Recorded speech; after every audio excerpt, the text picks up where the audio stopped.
Perkenalkan, nama saya Nada Julita Sari. Saya Cindy Sampah. Saya Ikhwan Ramdansyah.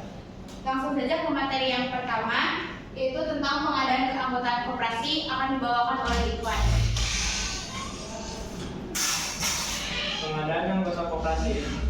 Pengadaan anggota dilakukan melalui perencanaan, rekrutmen, seleksi, dan penerimaan menjadi anggota.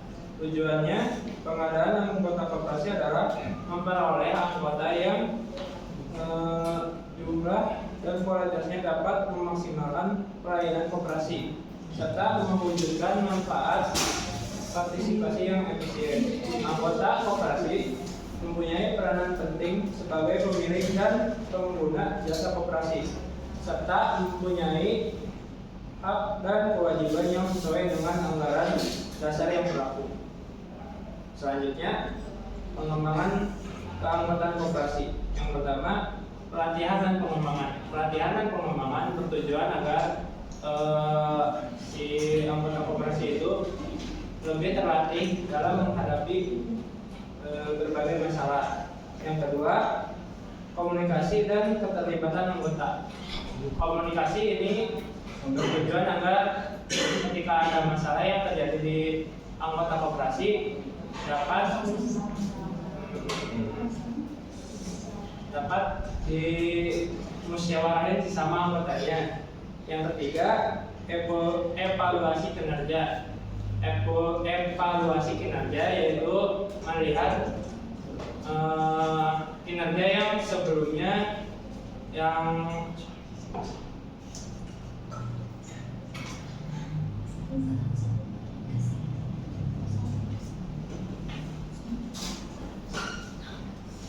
Materi selanjutnya yaitu mengenai kompensasi keanggotaan akan disampaikan oleh Cindy. Kompensasi keanggotaan. Kompensasi keanggotaan dapat diartikan sebagai total imbalan yang dibagikan kepada anggotanya sebagai imbalan atas kontribusinya kepada koperasi. Besarnya kompensasi yang diberikan kepada anggota disesuaikan dengan pendapatan koperasi dan proses penempatan kompensasi dilakukan dengan melalui musyawarah antar pengawas dan anggota koperasi. Kompensasi ini dapat berupa SHU, sisa hasil usaha. SHU adalah keuntungan koperasi setelah dipotong pajak, cadangan, dan dana sosial. SHU dibagikan kepada anggota berdasarkan jasa usaha masing-masing. Besarnya SHU yang dibagikan kepada anggota ditetapkan dalam rapat anggota.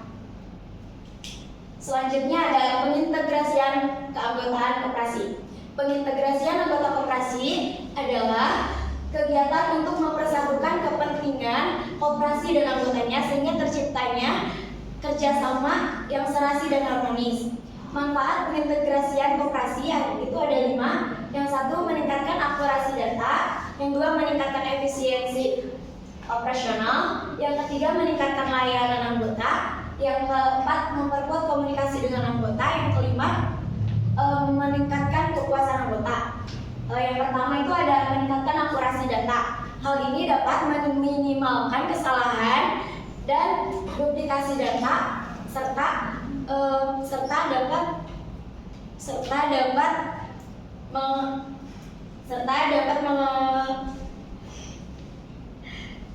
dapat memastikan bahwa informasi anggota selalu terbaru. Meningkatkan efisiensi operasional.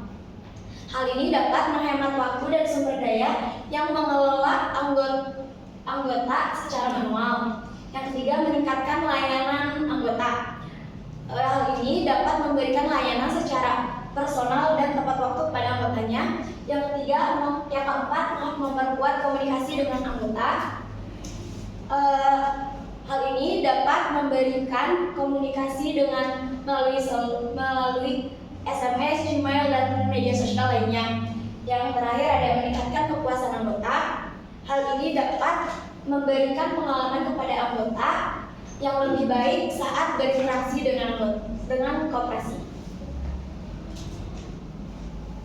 materi selanjutnya yaitu mengenai pemeliharaan keanggotaan koperasi oleh saya sendiri. Nah, pemeliharaan terhadap anggota koperasi itu merupakan kegiatan yang sangat penting dalam meningkatkan kinerja koperasi dan keberlangsungan koperasi. Pemeliharaan terhadap anggota koperasi juga dapat dilakukan dengan berbagai cara, seperti memberikan kompensasi yang sesuai, meningkatkan kepedulian dan kewaspadaan anggota terhadap koperasi, serta meningkatkan partisipasi anggota dalam pengambilan keputusan dan kegiatan koperasi. Adapun tujuan pemeliharaan keanggotaan koperasi terbagi menjadi 3. Yang pertama ada meningkatkan jumlah anggota. Nah, semakin banyak jumlah anggota, maka semakin kuat pula koperasi dalam menghadapi persaingan pasar dan memperluas area yang lebih besar.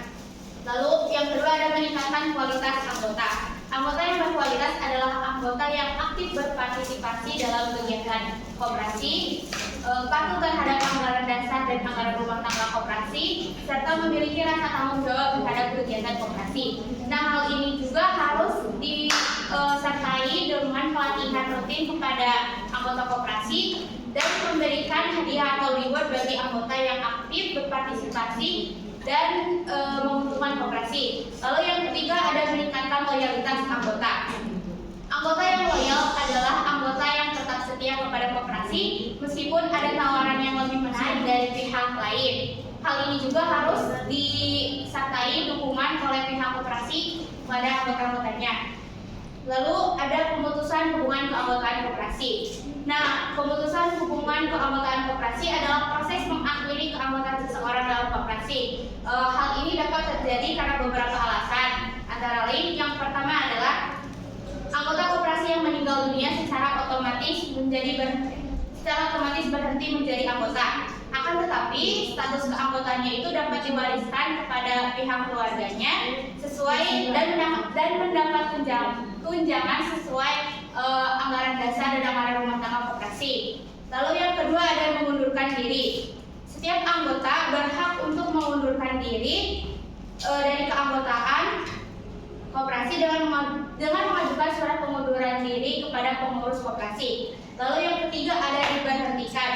Nah, anggota koperasi dapat diberhentikan oleh rapat anggota karena beberapa alasan, seperti melanggar ADART koperasi, terus tidak memenuhi kewajiban sebagai anggota koperasi, dan dianggap merugikan koperasi.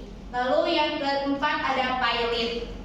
Pilot adalah anggota koperasi yang dinyatakan pilot secara otomatis berhenti menjadi anggota. Pilot di sini berarti bahwa anggota koperasi memiliki kesulitan keuangan untuk membayar utang atau iuran koperasi.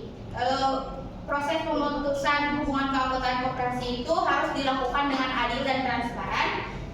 Anggota yang diberhentikan juga berhak atas penjelasan tentang alasan pemberhentiannya dan berhak atas pengembalian atas simpanan pokoknya.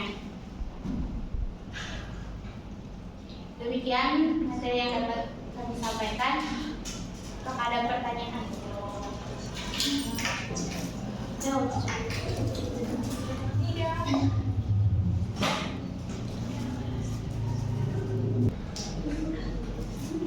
Demikian yang dapat kami sampaikan. Kurang lebihnya mohon maaf. Wassalamualaikum warahmatullahi wabarakatuh. Waalaikumsalam.